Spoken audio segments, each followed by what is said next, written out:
Hi, this is Clémentine from Books with Clementine. I am here today to introduce you to a vlog. Last weekend, I participated in the 48-hour readathon called Pageathon, created by Cassidy at Covers with Cassidy, Mel at Mel and Reads, Lexi at Books with Lexi, and Monica on Monica's Shelves. I will leave all the description down below and their announcements because I believe it was so much fun that everyone who participated really wants it back, and I'm hoping that they will bring it back. I participated in readathons, like monthly, yearly readathons before. I did participate to a few, maybe 24-hour readathons. Never took it super seriously, so I don't think I ever knew how much I could really read if I just did nothing but read, sleep, and eat. And so that's what I did. So in this, we'll see, can I actually make it to my initial goal? For this readathon, we had to sign up, say how many pages we would read, and predict that before the readathon. I put 1,000 pages, which was very optimistic. From my reading journal, I know that I read from 100 to 150 pages a day. Some days I manage to read maybe 300 pages if I really dedicate myself to it. But I'd never read 500 pages or more per day. So I really wanted to see how much I could push myself, and we'll see if I made it. I'm sorry for the quality of some of these clips. There might be some difference in sound as I was filming very late at night and I did want my neighbors to be woken up. It's my first time doing this, so I'm trying my best. Hopefully, let me know if there are some issues and I'll try for the next time to improve. But let's go to past me and let's see how I'm doing. Hi, hello. Good evening. For me, it's very late. It is nearly midnight actually for me. I wanted to chat with you before the live show actually started to talk about my game plan because I overpromised when I signed up for this readathon. First things first, I do have 3 volumes of the manga. I know I'm counting them as half pages because they do take faster, but I do have these manga to break off reading full-length novel, and these are the last 3 volumes of Apothecary Diaries, volumes 14, 15, and 16, because in France they are a little bit ahead. So I have those, and then I will be caught up with this series, which is exciting. But the game plan, the main book that I really want to read, and that is on my TBR, is Carl's Doomsday Scenario by Matt Dinman. And on top of it, it is on my TBR, but I also have to actually fit it in my magical readathon, because that has not been going so well, but I can fit this one for a prompt. I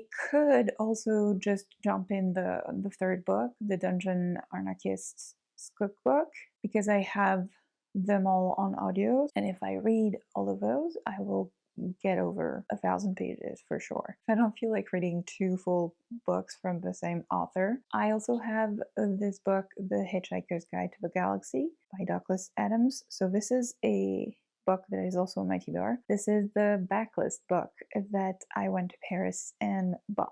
And it is a very quick read, and I also have the audio, so I could read along physically with the audio if I feel a little bit tired. After that, I also have 2 other avenues I could go. So I have The Night and the Moth by Rachel Gillig, which I am more than 80% in, so I could finish it sometime during the weekend if I feel like it. And the last one that I have also on audio is The Whispering Skull by Jonathan Stroud, which is book 2 in the Lockwood & Co series. This is a middle grade paranormal mystery novel. And so those are, one, very quick, and also pretty easy to listen to. So these are all my pile of possibilities. We will go, and I'll put on the screen how many pages I've read when I do an update.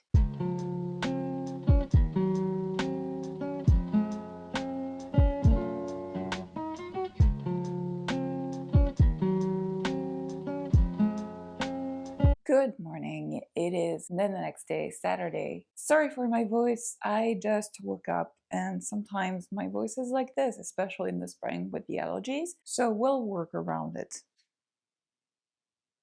And that first sip of coffee, it always hits. It is about 10:30 a.m. on Saturday, which means that we're 9 hours into the readathon. And I have read one manga so far, the Apothecary Diaries Volume 14. I think it's a really interesting manga because there's a lot of historical fiction set in this Oriental empire that is reminiscent of Chinese or Japanese empires. I'm not 100% sure if it is supposed to represent really one or the other. Essentially, you see a lot of politics between the concubines of the palace, and in the middle of this, you have Mao Mao, here you can see her, who came there without her wanting to. She was sold off and indentured to this service, and she's been having a little bit of a different direction because she is a servant,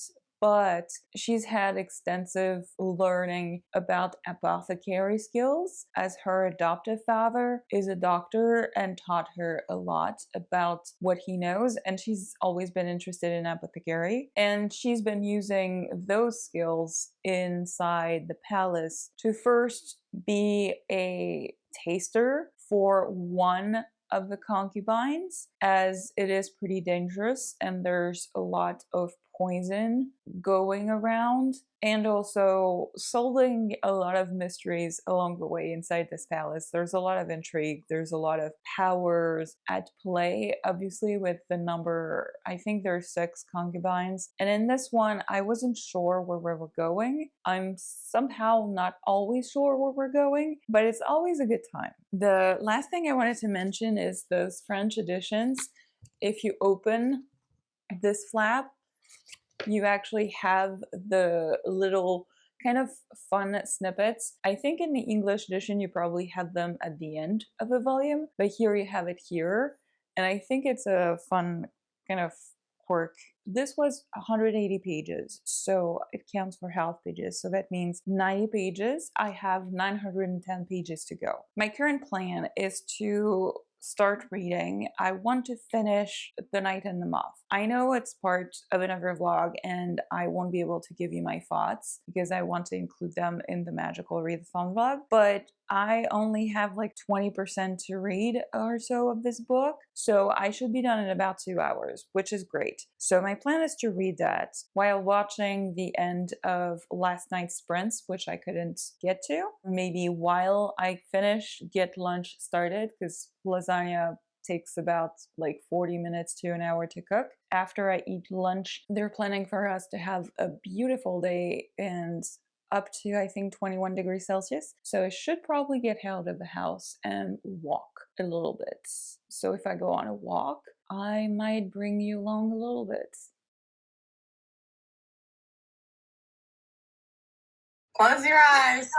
Mel also does this to Nick every time Nick streams. She loves to be invisible him, so this is really karma. Okay, it is nearly 2 p.m. I have eaten lunch. It was great. I didn't show you the pieces cut because I didn't have enough pasta for the top of the lasagna. The integrity of the lasagna is not complete, but it was still very good. So I did finish The Night and the Moth. That's another 70 pages read. I put both of those for the reward for stretch, which is new to you author, because I don't think it fits any of the other prompts for me, but that is okay. I have now read 160 pages, which, to be honest, is not a whole lot when we're already halfway through the first day for me. But now I changed, it's warm outside, and I will go out and read some of Carl's Doomsday Scenario. So we'll see how it goes, and I'll update you when I get back. You'll see probably a little bit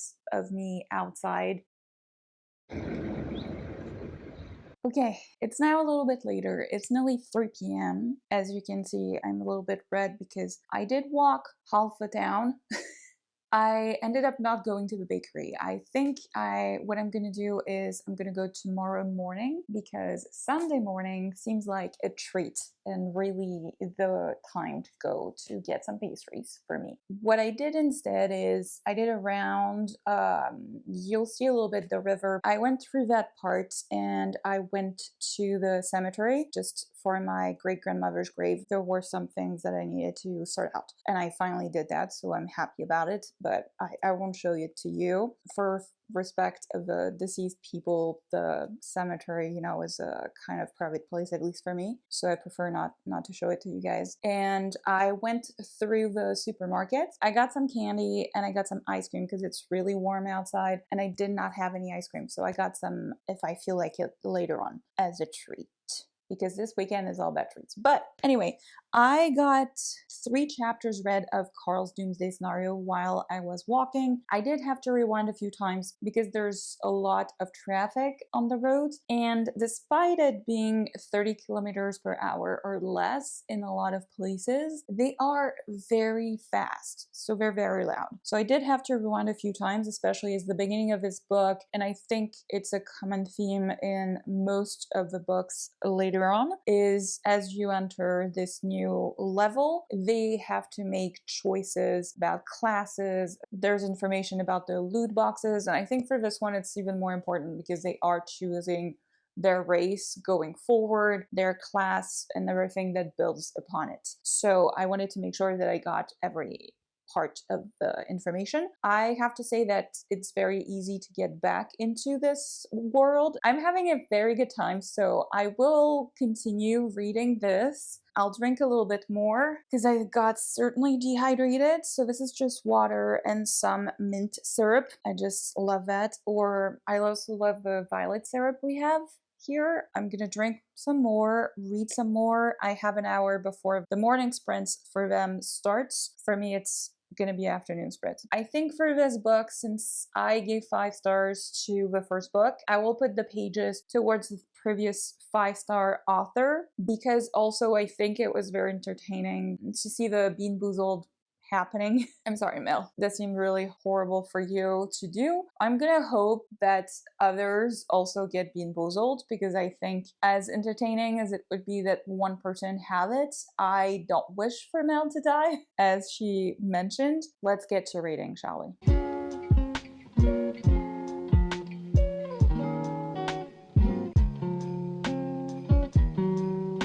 So it is later today. If lighting changed, that's because the sun is nearly down now. It is 8 p.m. I have been on sprints for the past 4 hours, making some progress in Carl's Doomsday Scenario, and I'm now 50% into it, so I'd better update you before I finish it. I cannot say a lot about this, as this is book 2 in a series, but Carl's Doomsday Scenario is essentially a lit RPG in a book format. We have this guy Carl, and at the beginning of the story he's just realized that his girlfriend cheated on him, and so she's now his ex-girlfriend, but she's also on vacation. So he has to still care for his ex-girlfriend's cat, Princess Donut. And it is the middle of the night in the winter. Suddenly, Princess Donut is nowhere to be seen inside, so he goes out, and when he manages to get Princess Donut, he's outside in the snow, and suddenly all the buildings in the world collapse. Aliens come down on Earth, they just collapse every building. All the people in those buildings are said to be dead, and he has 1 minute to either be destroyed or get under the earth inside this dungeon for the entertainment of aliens. And after that, we have a dungeon setup with a lot of game mechanics to them. I think it's a very interesting setup. Obviously, we have a lot of politics in this, and we do start to see a little bit more. We're just still mostly seeing, obviously, Carl and Princess Donut fighting for their lives, trying to just survive in this new environment where everyone and everything wants to kill them, and where everything is taken as a game, but also the consequences are either you die or somebody else is killed. So it is very interesting. I have to say that I do really like Carl as a character. He certainly has a strategy. Even if he keeps saying that he's just making everything as he goes along, I think he's very good at just thinking on his feet and just taking everything as we go along and just reacting to it. But I love Princess Donut. I think she's such a fun character, and we especially are seeing right now a different dynamic between Carl and Princess Donut. Their statistics are growing as they increase their levels, their different powers that they obtain, and we do see a little bit of a shift in their relationship. The AI in this game, who's saying all the rules and narrating everything, is so sarcastic. And you realize very quickly, and I think that's not a spoiler, that everything they are given in this game in terms of loot boxes, new powers, are typically made to cater to them, but more importantly, what the public views them as. I don't think I can say much more. The pace is not letting us stop at any point. I am enjoying this, and I do have to say, for people who haven't picked it up, you really should try it, even if you think it is not for you. I'm typically a character-driven raider, but I think this one is so interesting in the world underneath. And we still have some character study, I think, for me. Even if those are really small snippets, I always look forward to learning more about Carl's past. I look forward to learning more about the game mechanics, and especially underneath the game mechanics, the people who are actually running the show, and learning exactly what's happening with that. I will close the shutters because it's nearly too dark outside to even film, put on my overhead light, and continue reading this and finish it.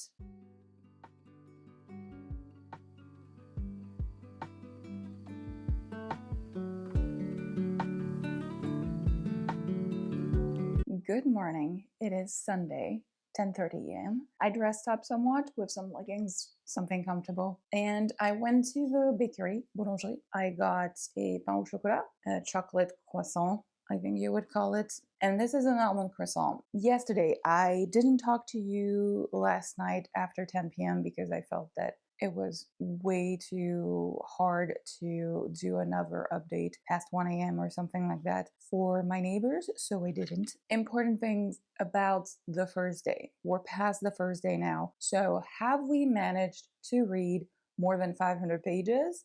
Yes or no?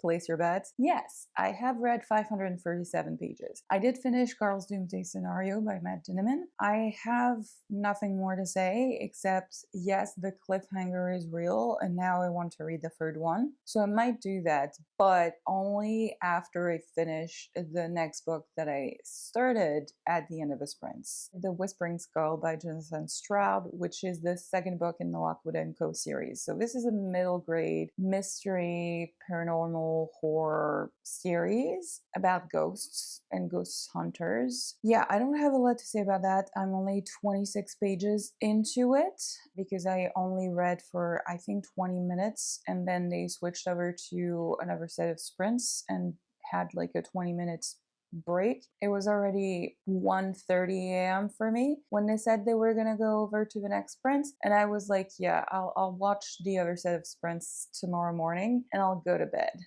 and have a nice 8 hours of sleep, which is what I did. The plan this morning is to finish the Whispering Skull. However, I have my period and I have bad cramps today, so I will not be as mobile as yesterday, and even if the weather is great, I probably won't do a walk outside if I still have bad cramps. It might be a sofa day. We'll see. I will take my breakfast, my coffee, which is getting cold, and I will listen to more of the Whispering Skull, and I'll let you know how much I get read this morning.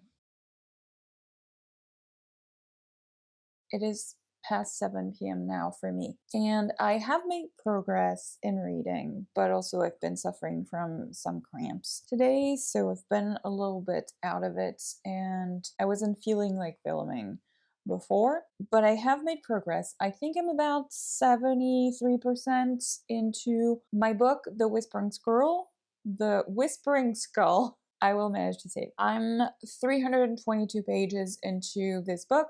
I don't have a lot to say. I'm sorry. I feel like the book, I shows before was also a sequel. And for Dungeon Crawler Carl, I didn't want to say too much for fear of spoilers, but for this one, I'm mostly just meh about it. I think it's a perfectly good middle grade. I think as a kid I would have had a lot more fun with it, probably. I do enjoy the world in which the characters are in. I just think I'm not super interested in this ghost mystery that we're trying to solve for this book, but I'm more interested in the overarching plot. We can see that there are some different entities at play in here. So let's give a little bit of synopsis. Some people might have seen this as a TV show because it has been adapted only one season and then it was canceled for no good reason, I believe. I don't know. I think it was a perfectly good TV show,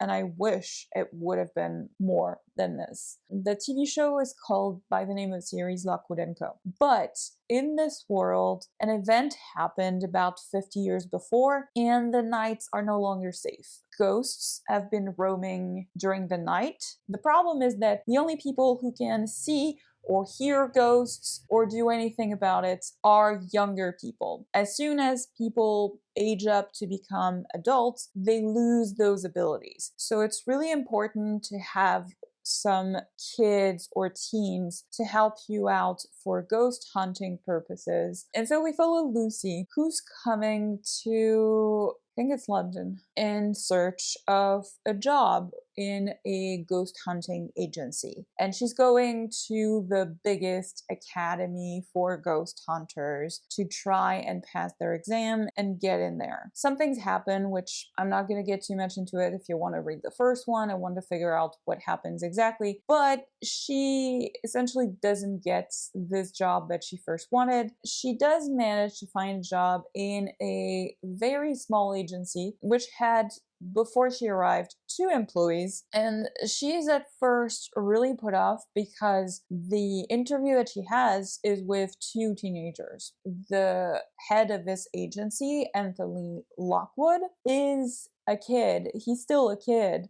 So he actually got a special derogation to be able to be the head of an agency, because usually it is only adults who are allowed to supervise ghost hunters. They're seen as a joke by the other agencies because they also don't have supervision. So they think, what do you know? You don't know what you're doing. And we follow Anthony, Lucy, and the other employee George in their quest to make this agency a little bit more renowned.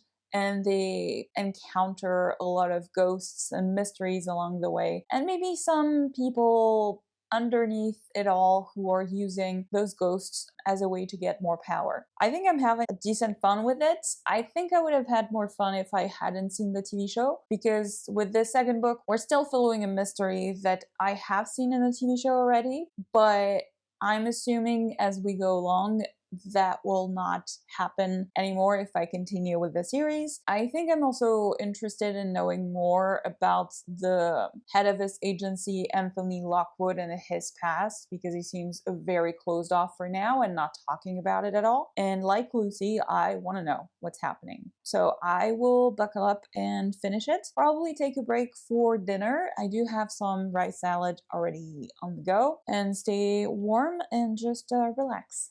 That's the plan. And get hydrated, because I feel like I'm really thirsty right now. It is 9 p.m. now, and I have just finished The Whispering Skull by Jonathan Stroud. I think I enjoyed the ending a lot, because I do believe this is the ending that we got also from the TV show. We got some interesting information, and I just think I want to get to book 3 quite soon, because it should actually give me a new ghost story that I haven't seen yet, and we should have maybe a lot more answers. So that was exciting. I have 4 hours until the readathon ends, and I have read now 946 pages, and my initial pledge was 1,000 pages, so I should get it.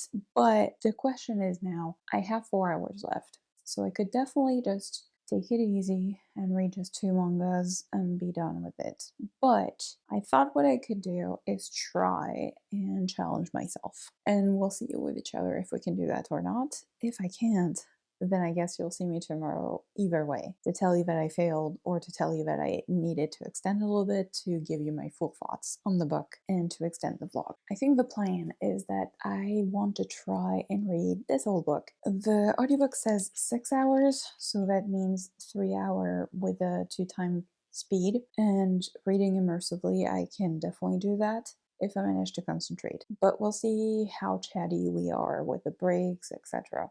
But I will try to read The Hitchhiker's Guide to the Galaxy by Douglas Adams. I don't know why I wanted to say Douglas Adams. Since it is so late, I don't know if you'll get a new update before midnight. If not, we'll see tomorrow morning. Either way, where I get to, how much I get read. But let's get buckling and try to read some more.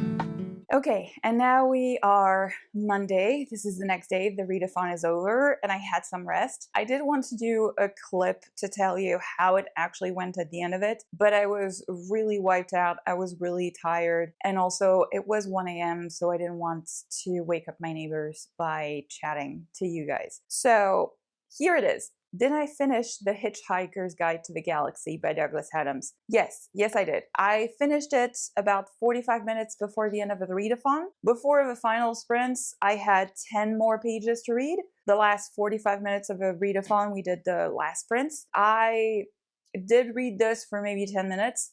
And then I contemplated reading another manga, and I was like, yeah, no, I don't feel like it. It's past midnight. I passed my goal of 1,000 pages. I actually read with this one 1,126 pages overall, counting into effect the manga, which is divided by half. And so I was like, I'm not about to start the manga if I'm really tired. I might not finish it. So I did not. Instead, I just updated my reading trackers, series, etc. to make sure I had all the stats. And I just waited for the end of a readathon to chat with other people about it and just went to sleep shortly after. This is editing me a little bit later who realized I actually never gave you my thoughts about this book nor what it was about. So let me give you a brief synopsis, if I can, because this is a very nonsensical book. The Hitchhiker's Guide to the Galaxy, which is a staple. At this point, it's a classic. I cannot believe I'd never read it before or that I'd never seen any media format adaptation. This book is about Arthur Dent. He's living in England and he's having a very bad day because his house is scheduled to be demolished. He meets one of his friends, Fort Prefect, who, unbeknownst to him, is an alien who's been living on Earth for 15 years. And his friend makes him go to the bar to have a drink, telling him that he needs it because the world is going to end in a few minutes, which it does, and starts an adventure across the galaxy for Arthur Dent, who realizes that first Ford is not a human, but an alien, that he is a hitchhiker and a writer to the new edition of this book, The Hitchhiker's Guide to the Galaxy, that is helping people travel across the universe.